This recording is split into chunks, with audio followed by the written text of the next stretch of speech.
এখন বাইরে চলছে প্রচণ্ড গরম। বাইরে গেলেই আমরা আসলে তৃষ্ণার্ত থাকি। সবাই কিন্তু দেখা যাচ্ছে জুস, আখের রস, লেবুর শরবত বাইরে অস্বাস্থ্যকর পরিবেশে যেগুলো তৈরি হয় সেগুলো আপনারা গ্রহণ করছেন। কিন্তু এই অস্বাস্থ্যকর পরিবেশে যে ধরনের জুস তৈরি হচ্ছে বা যে ধরনের তরল জাতীয় খাবার তৈরি হচ্ছে, এর জন্য কিন্তু আপনার শরীরে বাসা বাঁধতে পারে খুবই বিপজ্জনক কিছু ওষুধ, যে ধরনের রোগীরা আসলে আমরা এখন এই গরমের সময় পাচ্ছি। যদি আপনারা বিশুদ্ধ পানি পান না করেন, এই অস্বাস্থ্যকর আখের রস, অস্বাস্থ্যকর লেবুর শরবত যদি খান, তাহলে কিন্তু আপনাদের হতে পারে ডায়রিয়া, হতে পারে জন্ডিস, হতে পারে টাইফয়েড, হতে পারে এন্টারিক ফিভার।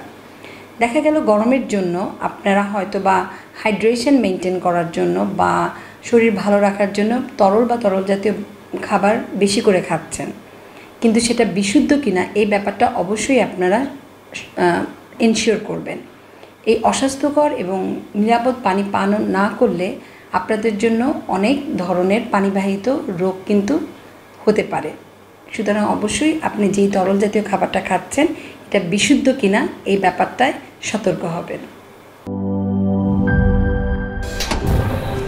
ফাংশনালিটি ও নান্দনিকতার পারফেক্ট কম্বিনেশন।